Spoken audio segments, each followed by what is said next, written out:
आज अपना टॉपिक है अंतर्राष्ट्रीय न्यायालय।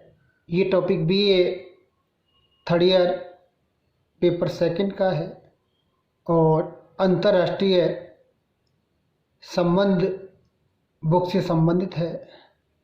जैसा कि आप जानते हो कि अंतर्राष्ट्रीय न्यायालय की स्थापना हैंग में 3 अप्रैल 1996 को हुई थी। अंतर्राष्ट्रीय न्यायालय का संविधान 70 अनुच्छेद में है। इसमें न्यायालय के अधिकार क्षेत्र, कार्य संचालन, नियम आदि सभी आवश्यक बातें दी हुई हैं। स्थायी न्यायालय का कार्यालय हैंग में दूसरे विश्व युद्ध के आरंभ तक था। युद्ध काल में वह स्विट्जरलैंड चला गया क्योंकि सारे हॉलैंड पर जर्मनी का अधिकार हो गया। युद्ध समाप्ति के बाद संयुक्त राष्ट्र संघ के अंतर्गत जिस न्यायालय की स्थापना हुई उसका मुख्य स्थान हैंग ही था।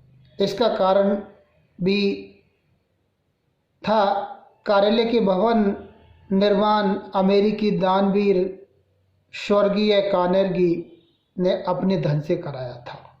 अतः आज अंतर्राष्ट्रीय न्यायालय का कार्यालय उसी भवन में है। अंतर्राष्ट्रीय न्यायालय का गठन संयुक्त राष्ट्र संघ के चार्टर की धारा 92 के अनुसार अंतर्राष्ट्रीय न्यायालय के लिए अंतर्राष्ट्रीय न्यायालय का गठन हुआ। अंतर्राष्ट्रीय न्याय के स्थायी न्यायालय के समान ही न्याय के अंतर्राष्ट्रीय न्यायालय के जजों की संख्या 15 निश्चित की गई। ये न्यायाधीश अपने में से ही एक सभापति तथा उपसभापति को 3 वर्ष के लिए चुनते हैं। न्यायाधीशों का चुनाव सुरक्षा परिषद तथा महासभा द्वारा 9 वर्ष के लिए किया जाता है। न्यायाधीशों का चुनाव जाति भेद, रंग तथा धर्म भेद के आधार पर न होकर योग्यता के आधार पर होता है। ये व्यक्ति अपने राष्ट्र में विधि वेत्ता के रूप में ख्याति प्राप्त पा चुके होते हैं और अंतर्राष्ट्रीय न्यायालय के कानून के विशेषज्ञ माने जाते हैं। संविधान में कहा गया है कि न्यायाधीशों का नैतिक चरित्र उच्च कोटि का होना चाहिए। उनमें भी योग्यताएं होनी चाहिए जो उनके देश की न्याय संबंधी उच्च संस्थाओं के उच्च न्यायिक अधिक न्यायाधीश एक ही राष्ट्र के समान हो।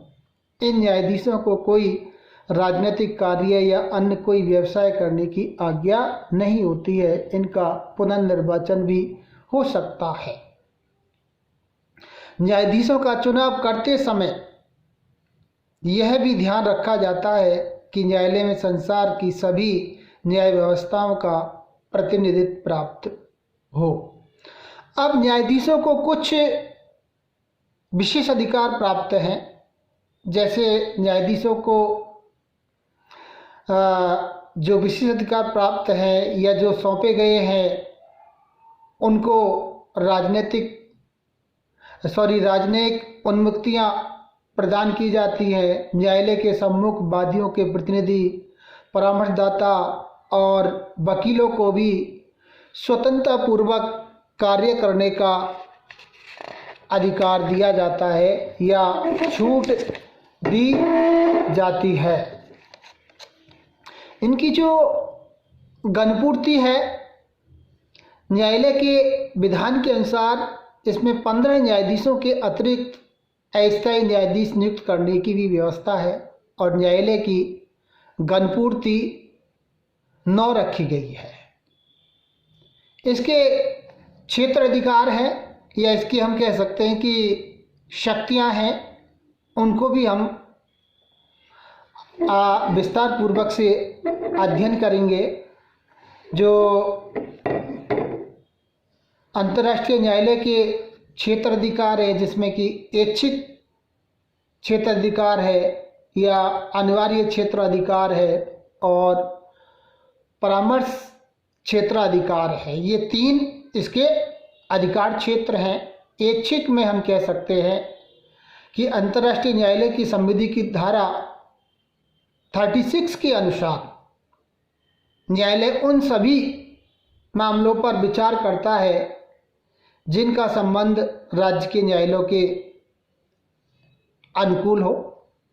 यह अनिवार्य क्षेत्र अधिकार राज्य स्वयं घोषणा करके इन क्षेत्रों में न्यायालयों के आवश्यक क्षेत्र अधिकार को स्वीकार कर लेता है और ये है संधि की व्याख्या। अंतर्राष्ट्रीय कानून के क्षेत्र से संबंधित सभी मामले किसी ऐसे तथ्य का अस्तित्व जिसके सिद्ध होने पर किसी अंतर्राष्ट्रीय कर्तव्य का उल्लंघन समझा जाए तथा किसी अंतर्राष्ट्रीय विधि के उल्लंघन पर क्षतिपूर्ति का रूप और परिणाम। तीसरा है परामर्श क्षेत्राधिकार। अंतर्राष्ट्रीय न्यायालय द्वारा परामर्श देने का कार्य भी किया जाता है। महासभा अथवा सुरक्षा परिषद किसी भी कानूनी प्रश्न पर अंतर्राष्ट्रीय न्यायालय का परामर्श मांग सकती है। संयुक्त राष्ट्र संघ के दूसरे अंग और विशेष अभिकरण भी उनके अधिकार क्षेत्र में उठने वाले कानूनी प्रश्नों पर न्यायालय का परामर्श प्राप्त कर सकते हैं।